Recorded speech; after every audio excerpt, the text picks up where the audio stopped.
আজকে আমরা আলোচনা করব পরিচ্ছেদ ৩ নিয়ে আমরা আলোচনা করব। বাংলা ভাষার রীতি ও বিভাজন নিয়ে আমরা আলোচনা করব। তো বাংলা ভাষার রীতি ও বিভাজন বিষয়টা কি সেটা নিয়ে আমরা আলোচনা করি। এখানে দেওয়া আছে অধিকাংশ ভাষায় অন্তত দুইটা রীতি থাকে। একটা হচ্ছে আপনার কথ্য ভাষার রীতি আর একটা হচ্ছে লেখ্য ভাষার রীতি। অর্থাৎ প্রত্যেকটা ভাষারই সাধারণত অধিকাংশ কি বেশিরভাগ ভাষায় দুইটা অংশ থাকে। একটা হচ্ছে কথ্য মুখে বলার ভাষা, আর একটা হচ্ছে লিখিত যেটা আমরা লেখালেখি করি। তো বাংলা ভাষায় এসব রীতির একাধিক বিভাজন রয়েছে। যেমন কথ্য ভাষার রীতির মধ্যে রয়েছে মান্য বা প্রমিত কথ্য রীতি ও আঞ্চলিক কথ্য রীতি। এই জিনিসটা কি, অর্থাৎ আমরা যে কথ্য ভাষা মুখের যে ভাষাটা আমরা কথা বলি সেটা দুইটা রীতি আছে, মান্য বা প্রমিত, আর একটা হচ্ছে আঞ্চলিক। মান্য বা প্রমিত হচ্ছে আপনার স্ট্যান্ডার্ড ভাষা, যেটা হচ্ছে বইয়ের ভাষা, যেটা বিভিন্ন ধরনের খবরে নিউজে যে কথাগুলো বলা হয়, বা বইয়ের যে ভাষাটা সেটা হচ্ছে আপনার প্রমিত কথ্য রীতি, যেটা স্ট্যান্ডার্ড। আর আঞ্চলিক কথ্য রীতি কি অঞ্চল ভেদে, যেমন সিলেটের ভাষা অথবা রাজশাহী অথবা কুষ্টিয়ার অথবা বরিশালের অথবা চট্টগ্রামের যে ভাষাটা অঞ্চল ভেদে যে ভাষাটা, যেটা আমরা আঞ্চলিক ভাষা বলি, সেটা হচ্ছে আঞ্চলিক কথ্য রীতি। তাহলে মুখের ভাষা দুই ধরনের, একটা হচ্ছে আপনার স্ট্যান্ডার্ড, যেটা আমরা বলি যে বিভিন্ন নিউজে বা খবরে অথবা দেখা যায় যে পত্রপত্রিকায় বইয়ে যে লেখাটা হয় সেটা, যে মুখের ভাষাটা যেটা। আর আঞ্চলিক হচ্ছে আপনার যে অঞ্চল ভেদে, যেমন সিলেটের মানুষ সিলেটি ভাষা কথা বলে অথবা টাঙ্গাইলের মানুষ টাঙ্গাইলি ভাষা কথা বলে, ওইটাকে বলা হয়। আবার লেখ্য ভাষার রীতি রয়েছে, একটা হচ্ছে প্রমিত রীতি, একটা হচ্ছে সাধু রীতি ও কাব্য রীতি। আবার লেখার ভাষাটাকে আবার ভাগ করছে কি প্রমিত। প্রমিত কি ওই যে বইয়ের ভাষাটা, যেটা আমরা সাধারণত এখন যে আমরা পাঠ্য বইয়ের যে ভাষাগুলো আমরা দেখি সেটা হচ্ছে প্রমিত রীতি। লেখার ভাষা একটা হচ্ছে কি প্রমিত, যেটা পাঠ্য বইয়ের লেখাটা দেখি আমরা বইয়ের যে ভাষা সেটা হচ্ছে প্রমিত। আর একটা হচ্ছে সাধু রীতি। সাধু রীতি আগে ছিল সাধু এবং চলিত। সাধু রীতি কি লম্বা করে দীর্ঘ করে পড়তে হয়, ওইটা। আর একটা হচ্ছে কাব্য রীতি, অর্থাৎ কবিতায় যেভাবে লেখা কবিতার ভাষাটা যেটা, সেটা বলা হয় আপনার কাব্য রীতি বলা হয়। তাহলে বর্তমানে লেখ্য ভাষারই কিন্তু তিনটা রূপ রয়ে গেছে, সেটা হচ্ছে প্রমিত, সাধু এবং কাব্য রীতি। তো একে একে আমরা এটা নিয়ে আমরা আলোচনা করব। আমরা যদি নিচে দেখি, তো পরীক্ষা কিন্তু আসতে পারে যে অধিকাংশ ভাষার কয়টা রীতি, আমরা বলবো দুইটা রীতি। আমরা বলতে পারি যে আসতে পারে যে সাধু রীতি বা কাব্য রীতি কোন কোন ভাষার রীতি, সেটা বলবো আমরা যে লেখ্য ভাষার রীতি বলা হয়। এখন এক নম্বর দেখেন কথ্য ভাষার রীতি যাচ্ছে। কথ্য ভাষার রীতি ভাষার মূল রূপ, তাহলে আসতে পারে পরীক্ষায় যে ভাষার মূল রূপ কোন রীতি, সেটা হচ্ছে কথ্য ভাষা। কথ্য ভাষার রীতি উপরে ভিত্তি করে লেখ্য ভাষার রীতি রূপ তৈরি হয়। অর্থাৎ কথার ভাষা মুখের ভাষা যেটা, সেই রীতিটা লেখ্য ভাষা আমরা যে উপরে বলছি আমরা যে প্রমিত, সাধু বা কাব্য রীতি, এটার উপর ভিত্তি করে তৈরি করা হয়েছে। স্থান ও কালভেদে ভাষার যে পরিবর্তন ঘটে তা মূলত কথ্য ভাষার রীতি। অর্থাৎ স্থান ভেদে জায়গা ভেদে যে ভাষার পরিবর্তন, যেমন সিলেটি ভাষা একরকম বা রাজশাহী বা কুষ্টিয়ার ভাষা বা চট্টগ্রামের ভাষা একরকম, সেটা কি ভেদে, সেটা হচ্ছে স্থান ভেদে। আর কাল ভেদে হচ্ছে কি আজ থেকে 200 বছর আগে মানুষ যেভাবে কথা বলতো, এখন কিন্তু মানুষ এইভাবে কথা বলে না, আরও সুন্দরভাবে বলে। তাহলে স্থান ও কাল ভেদে কিন্তু ভাষার কী হয়, কথা ভাষা যেটা কথ্য ভাষার রীতি কী হয়, পরিবর্তন হইতেছে। তাই কথ্য ভাষার রীতির পরিবর্তনের ফলে নতুন নতুন উপভাষা বা নতুন নতুন ভাষা তৈরি হইতেছে। দেখেন আঞ্চলিক কথ্য রীতি একটা আছে, অর্থাৎ অঞ্চল ভেদে যে আমরা কথা বলি সেটা, যেমন সিলেটের মানুষের যে কথা বলে বা চট্টগ্রামের মানুষের যে ভাষা কথা বলে সেটা আঞ্চলিক কথ্য রীতি। তো বলতেছে কথ্য রীতির আঞ্চলিক ভেদ সহজে বোঝা যায়। এই আঞ্চলিক ভেদ সাধারণত অঞ্চলের নামের সাথে পরিচিত। যেমন সিলেটের মানুষেরা কথা বলে তাই তাদেরকে আমরা বলি সিলেটি ভাষা, চট্টগ্রামের কথা বলে তাই আমরা কি চিটাং ভাষা, অথবা রাজশাহী বলে রাজশাহী ভাষা, বরিশালে কুষ্টিয়ার ভাষা, নোয়াখালী ভাষা। এরকমভাবে আমরা অঞ্চলের নাম দিয়ে আমরা তাদের ভাষাকে বলি। ঢাকাইয়া ভাষা, পুরান ঢাকার ভাষাকে আমরা পুরান ঢাকা ভাষা বলি, ঢাকাইয়া ভাষা। ওইটা বলতেছে যে ওই অঞ্চলের নাম দিয়েই ভাষার নাম করা হয়েছে। তাহলে এখানে কতগুলো দেওয়া আছে, যেমন দেখেন নোয়াখালীর ভাষা, চাঁপাইনবাবগঞ্জের ভাষা, সুন্দরবন অঞ্চলের ভাষা আছে। ভাষার এই আঞ্চলিকতা উপভাষা নামে পরিচিত। এই যে আঞ্চলিকতা যে কথাটা আছে সেটা কি উপভাষার নাম দেওয়া হয়েছে কি। যেমন দেখেন বাঙালি ভাষাটা যেটা, সেটা বাংলাদেশের মধ্য দক্ষিণ অঞ্চলে মানুষ কথা বলে বাঙালি ভাষায়।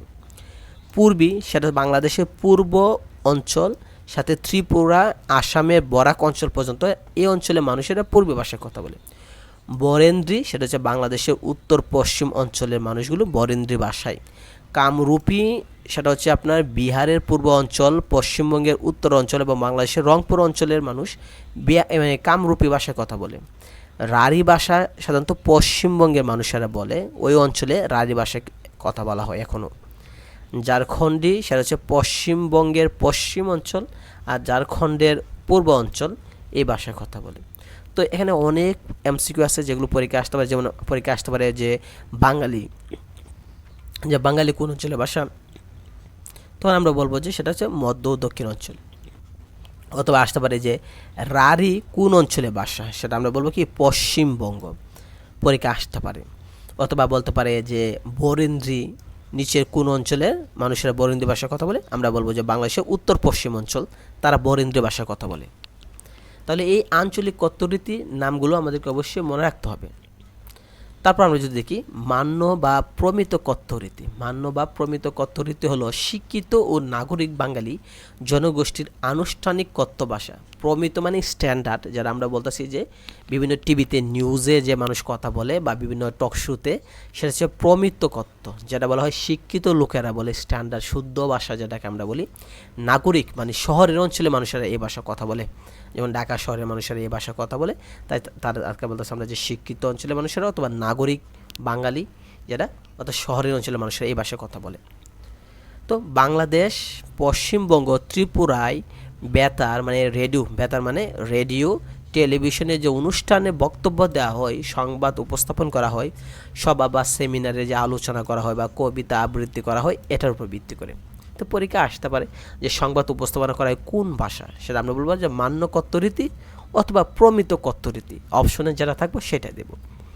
তো এই রীতি বাংলা প্রমিত লেখ্যরীতির ভিত্তি। তাহলে এই যে এই রীতিটা যেটা, এই নিয়মটা যেটা, এটা কিন্তু লেখ্যরীতির কিন্তু ভিত্তি। মানে আমরা কিন্তু বইয়ের ভাষা কিন্তু এই স্ট্যান্ডার্ড শুদ্ধ ভাষাটাকে বেছে নেওয়া হয়েছে। বই কিন্তু আঞ্চলিক ভাষা, যেটা হচ্ছে মনে করেন যে রাজশাহী অঞ্চলের ভাষা দিয়ে কিন্তু বই লেখা হয় নাই, অথবা মানে নোয়াখালী ভাষা দিয়ে কিন্তু বই লিখে নাই। তো বই লেখছে কোনটা দেয়, স্ট্যান্ডার্ড ভাষা যেটা, প্রমিত ভাষা যেটা।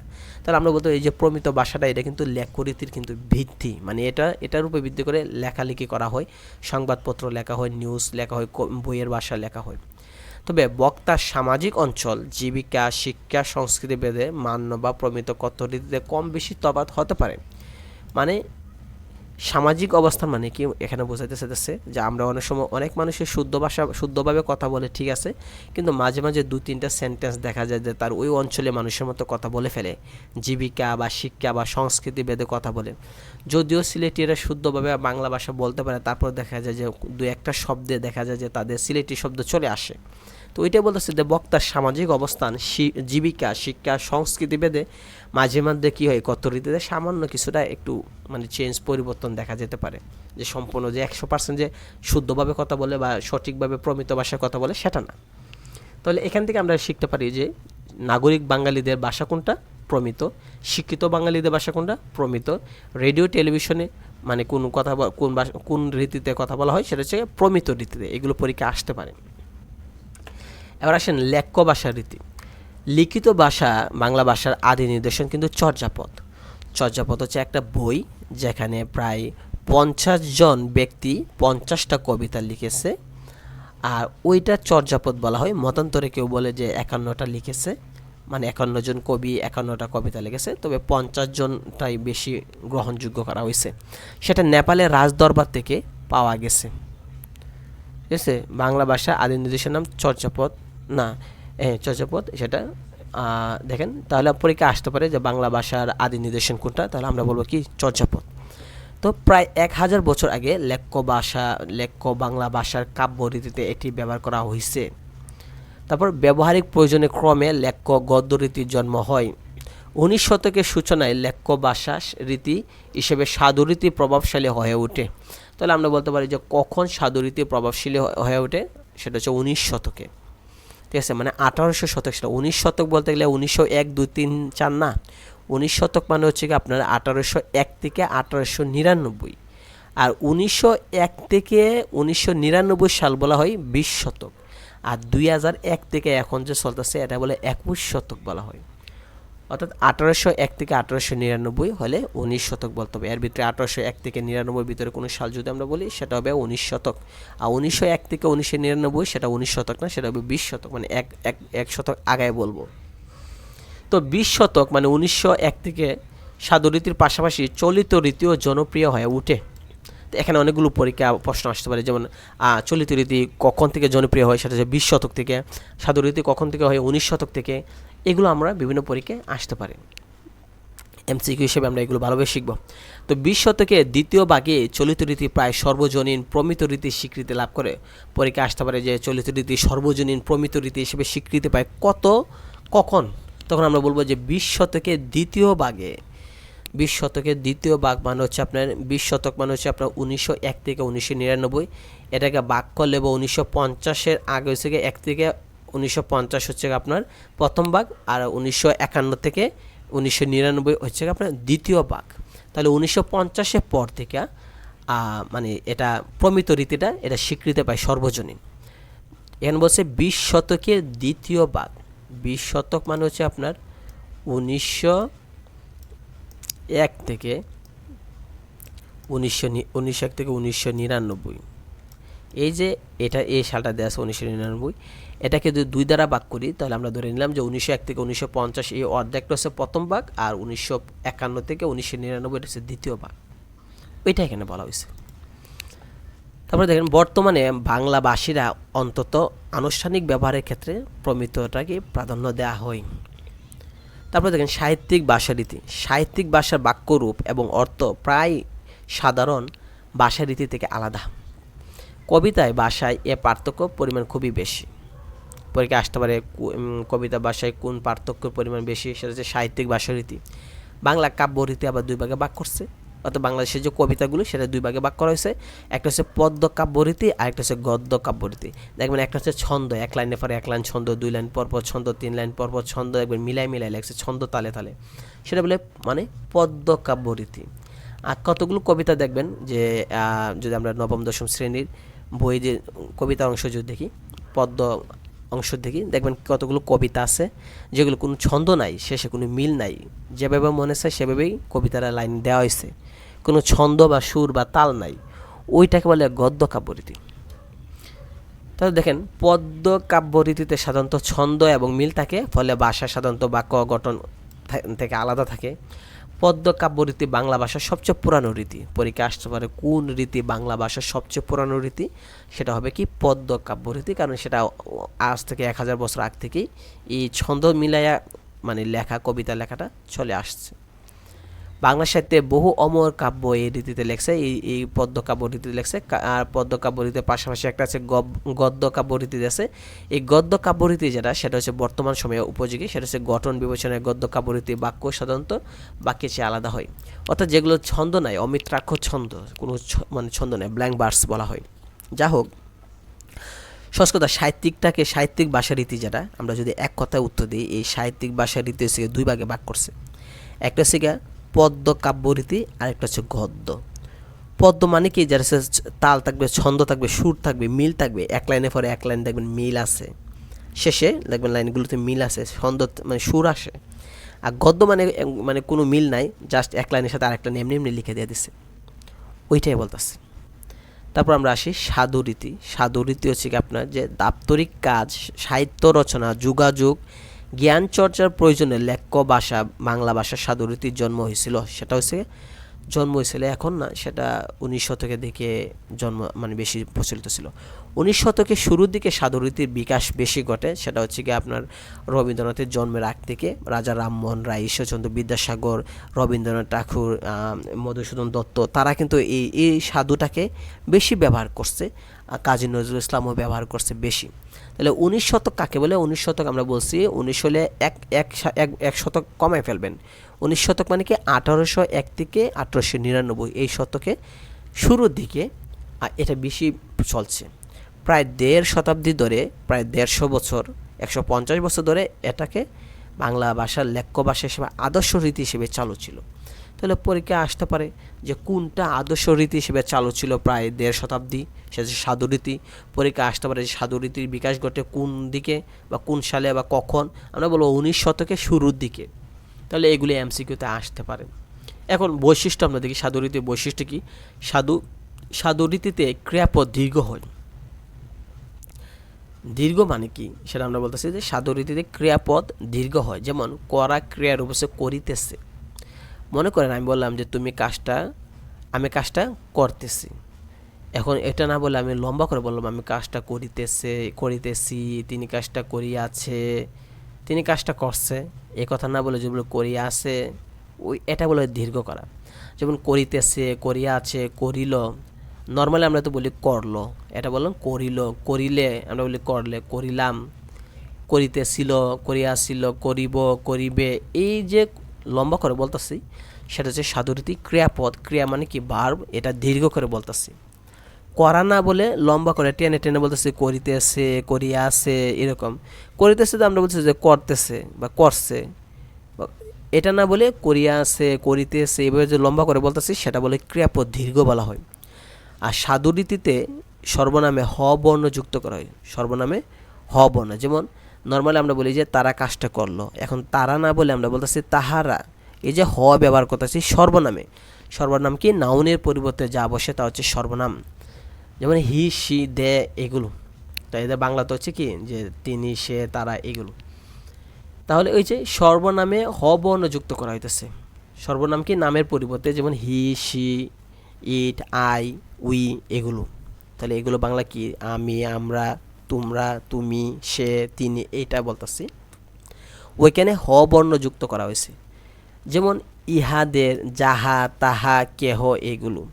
যে আমি বললাম যে তাহারা, মানে আমরা তো নর্মালি বলি যে তারা, তারা না বলে তাহারা বলতেছে, হ যুক্ত করছে, ওইটাই বলতেছে। সাধুরীতিতে হ বর্ণ যুক্ত করা হয়।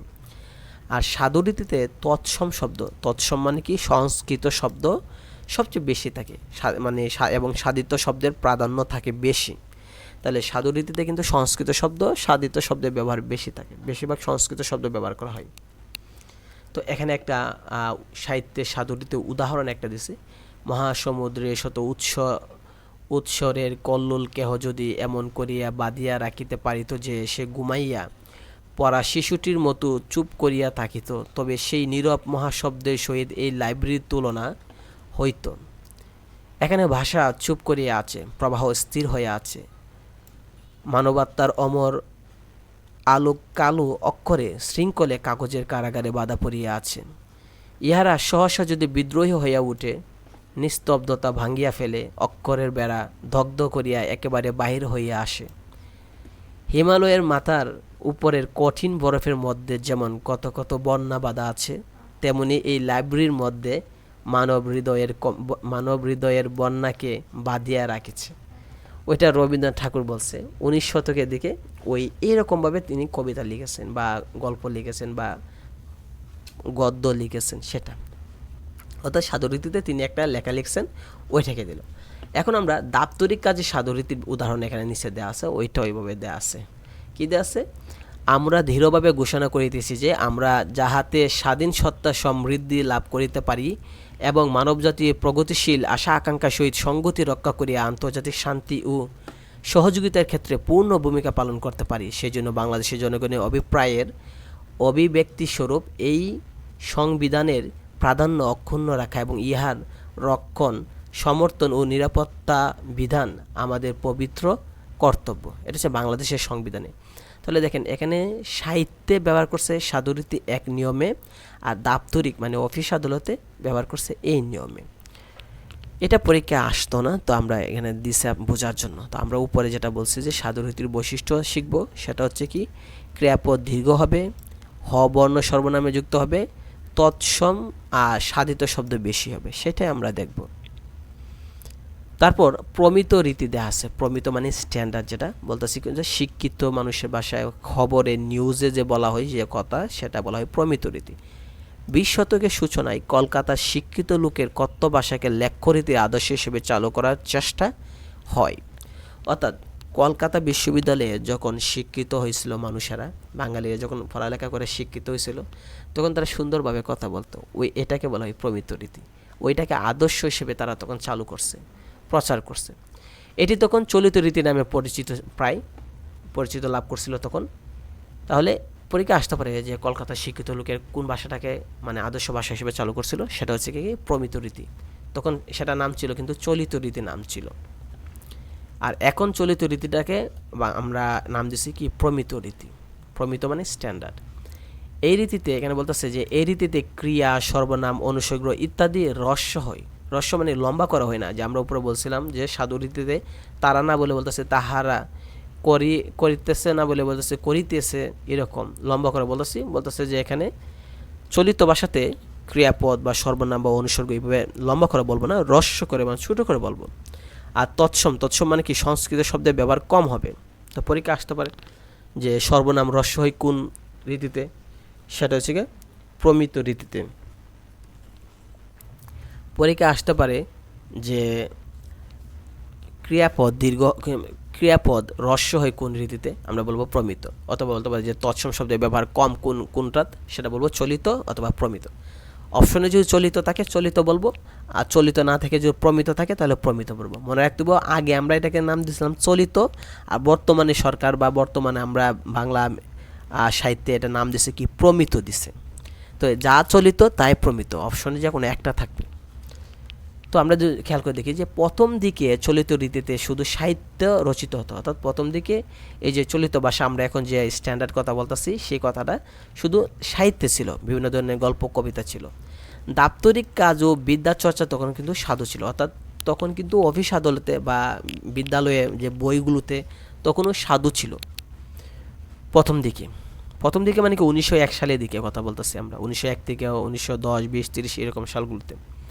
তাহলে পরীক্ষা আসতে পারে যে প্রথম দিকে চলিত রীতি মানে প্রথম দিকে সাহিত্যে শুধু চলিত রীতি ছিল, আর দাপ্তরিক কাজে বা বিদ্যা চর্চা তখন সাধু ছিল। আবার 20 শতকের মাঝামাঝি মানে কি 1950-এর পর থেকে 1950-60 মাঝামাঝি, তখন চলিত রীতি সাধু রীতি জায়গা দখল করে। অর্থাৎ 1950-60-এর দিকে তখন দেখা গেল কি যে চলিত রীতি যেটা একদম সাধু ভাষাকে দখল করে সাধু ভাষাকে দূর করে ফেলছে, তখন আর সাধু ভাষা ব্যবহার করা হয় না। ক্রমে জীবনে বিভিন্ন ক্ষেত্রে সাধু রীতিকে সরাইছে এবং চলিত রীতি মান্য লেখ্য রীতিতে পরিণত হয়, এবং চলিত রীতি তখন সব জায়গায় চলছে। এই চলিত রীতি ক্রমে বাংলা প্রমিত রীতি হিসেবে গৃহীত হয়েছে। এই চলিত রীতি পরবর্তীতে প্রমিত রীতি হিসেবে নাম করেছে, অর্থাৎ স্ট্যান্ডার্ড রীতিতে নামকরণ করা হয়েছে। প্রমিত রীতি হলো কোনো ভাষার আনুষ্ঠানিক ব্যবহারের জন্য নির্ধারিত মান্য রীতি। তো প্রমিত রীতি হলো কি, ভাষার আনুষ্ঠানিক ব্যবহারের জন্য নির্ধারিত মান্য রীতি বলা হয়, এজন্য এটিকে মান রীতিও নাম করা হয়েছে। তাহলে পরীক্ষা আসতে পারে যে প্রমিত রীতি আরেক নাম কি মান রীতি, বা চলিত রীতি আরেক নাম কি, সেটা হচ্ছে মান রীতি। বর্তমানে বাংলাদেশ, পশ্চিমবঙ্গ, ত্রিপুরা যাবতীয় দাপ্তরিক মানে অফিস আদালতের কাজ, বিদ্যা চর্চা অর্থাৎ বিদ্যালয়গুলোতে, স্কুল কলেজে সাংবাদিকতা, বিভিন্ন সাংবাদিক যে সংবাদপত্র আছে যেগুলোতে যোগাযোগের ক্ষেত্রে ভাষা হিসেবে আমরা এই প্রমিত রীতিটা যেটা এটাই ব্যবহার করে আসছি। তো প্রমিতের কিছু বৈশিষ্ট্য দেওয়া আছে। প্রমিত রীতিতে ক্রিয়া, সর্বনাম, অনুসর্গ এগুলো হ্রস্ব হয়, ছোট করা হয়। যেমন করার ক্ষেত্রে আমরা বলছি করছে, করলো, করলাম, করতো, এরকম বলতেছে। আর সর্বনাম যদি বলি তাহারা না বলে বলবো কি তারা, এদের, যাহা না বলে বলবো যা, তাহা না বলবো তা। অনুসর্গ থেকে হতে সঙ্গে এগুলো ব্যবহার করা হয়। আরেকটা হচ্ছে প্রমিত রীতিতে শব্দ ব্যবহার আলোচ্য বিষয়ের উপর নির্ভরশীল। তাহলে পরীক্ষা আসতে পারে যে মানে প্রমিত রীতিতে শব্দ ব্যবহার কোনটার উপর নির্ভরশীল, সেটা হচ্ছে আলোচ্য বিষয়ের উপরে। প্রয়োজন অনুযায়ী সব ধরনের শব্দ ব্যবহার করা যেতে পারে, যেমন তৎসম, বৎস দেওয়া আছে। তৎসমের ক্ষেত্রে আমরা যদি খেয়াল করি যে তৎসম দেওয়া আছে, এখানে আমরা তৎসম বৎসর ও লেখা যায়, আবার তদ্ভব বছরও লেখা যায়। মানে এখানে বলতেছে কি যে তৎসম শব্দে কিন্তু হচ্ছে বৎসর, আমরা যারা বছর বলি যেটা সেটা বলতেছে, এখানে বলতেছে যে এটা হচ্ছে কি তৎসম শব্দে সেটা বৎসর বলা হইতেছে। আর তদ্ভবে আমরা বলতেছি এটা বছর বলা হয়। একইভাবে চন্দ্রও লেখা যায়, আবার চাঁদও লেখা যায়। অনেকে চন্দ্রও লিখে, চাঁদও লিখে। চন্দ্র হচ্ছে আপনার তৎসম, আর চাঁদ হচ্ছে আপনার তদ্ভব, সেটা বলতেছে। তো এখানে দেখেন প্রমিত রীতিতে কত্ত রীতির বহু শব্দ বর্জনীয়। প্রমিত রীতিতে কত্ত ভাষার অনেক শব্দ আছে যেগুলো লেখা হয় না, বর্জনীয় মানে কি বাদ দেওয়া হয়। যেমন তুলু, দুলু, তুলু, মুলু, পুজু, সবচেয়ে, এগুলো লেখা না লেখে দুলুরে আমরা এখন বলি আমরা ধুলা, তুলু না বলে এখন বলি তুলা, মুলু না বলে বলি মুলা, পুজু না বলে বলি পূজা। আর সবচেয়ে না বলে আমরা বলি সবচেয়ে বলি। তাহলে আগে মানুষে যে প্রমিত রীতিতে অনেক কথ্য রীতি, অনেক মুখের ভাষা বর্জন করা হয়। যেমন তুলনা বলে আমরা এখন মানে লিখি কি তুলা, আর দুলনা বলে ধুলা বলতেছি। তো এটাই বলতেছে যে এই শব্দগুলো বাদ দিয়ে এখন তুলু হয়ে গেল, তুলা হয়ে গেল। তো পূর্বের নিয়মে এখানে একটা শব্দ মানে কতগুলো শব্দ দেওয়া আছে, যেহেতু সাধু মানে আগেরটা ছিল সাধু রীতি, এখন প্রমিত রীতিতে কিছু দেওয়া আছে। যেমন মহাসমুদ্রের শত বৎসরের কল্লোল কেহ যদি এমন করে বেঁধে রাখতে পারত যে সে ঘুমিয়ে পড়া শিশুটির মতো চুপ করে থাকতো, ওইটা দিয়েছে আপনি বোঝার জন্য, যেটা চলিত রীতি কীভাবে, প্রমিত রীতি কীভাবে ব্যবহার করা হইতেছে। এটা উপরে ছিল কি সাধু রীতি ছিল। তো এখানে দেখেন আমরা নিচে দেখি একটা দেওয়া আছে, ওইটা দেওয়া আছে আপনার সাহিত্যে, আর এখন নিচেরটা দেওয়া আছে আপনার দাপ্তরিক রীতিতে দেওয়া হয়েছে। এটা পরীক্ষা আসবে না, জাস্ট আপনার বোঝানোর জন্য যে লেখাগুলো কীভাবে হয়, চলিত রীতিতে কীভাবে লিখতে হয় সেটা দিছে। আমরা নিচে যাই। প্রতিটি বাঙালি শিশুর মাতৃভাষা বা প্রথম ভাষা হলো তার আঞ্চলিক ভাষা। মনে রাখতে হবে আমাদের কিন্তু মাতৃভাষা হচ্ছে আমাদের আঞ্চলিক ভাষা। কিভাবে? সিলেটে যারা কথা বলে, একটা শিশু সিলেটে জন্মগ্রহণ করলে তারা কিন্তু সিলেটি ভাষা প্রথম শিখে, তারপরে কিন্তু প্রমিত মানে স্ট্যান্ডার্ড যেটা বইয়ের ভাষা, যায় আমরা নিউজের ভাষা, সেটা আসে। তাহলে আমরা বলতে পারি না যে বাংলা ভাষাটা যেটা সেটা সরাসরি আমরা বলতে পারি না সেটা আমাদের মুখের ভাষা বা মাতৃভাষা বা প্রথম ভাষা, আমরা সরাসরি বলতে পারি না। আমরা বলবো কি যে আমরা যে অঞ্চলে থাকি, মানে বাংলাদেশের যে অঞ্চলে আমরা আছি, ওই অঞ্চলের আঞ্চলিক ভাষাটা হচ্ছে আমাদের মাতৃভাষা বা প্রথম ভাষা। আমাদের যে বাংলা ভাষা যেটা আমরা বলতেছি বাংলা, যেটা প্রমিত স্ট্যান্ডার্ড বা বইয়ের ভাষা যেটা, সেটা কিন্তু আমাদের প্রথম ভাষা না। কেউ যদি নোয়াখালী জন্মগ্রহণ করে তাহলে ওই বাচ্চাটা কিন্তু প্রথমে নোয়াখালী ভাষা শিখে, তারপর ধীরে ধীরে বই পত্র পত্রিকা পড়ে ধীরে ধীরে সে আধুনিক স্ট্যান্ডার্ড যে প্রমিত ভাষা বাংলা সেটা শিখে। তাহলে আমরা বলতে পারি যে একটা শিশুর, বাঙালি শিশুর প্রথম মাতৃভাষা বা প্রথম ভাষা কিন্তু তার আঞ্চলিক ভাষাটা। প্রমিত কথ্য বা লেখরীতি তার কাছে দ্বিতীয় ভাষা। তাহলে ওই যে স্ট্যান্ডার্ড ভাষা যেটা বইয়ের ভাষা বা আধুনিক ভাষা বা শিক্ষিত ভাষা যেটা আমরা বলতেছি, শুদ্ধ ভাষা যেটা বলতেছি, সেটা হচ্ছে আমাদের দ্বিতীয় ভাষা।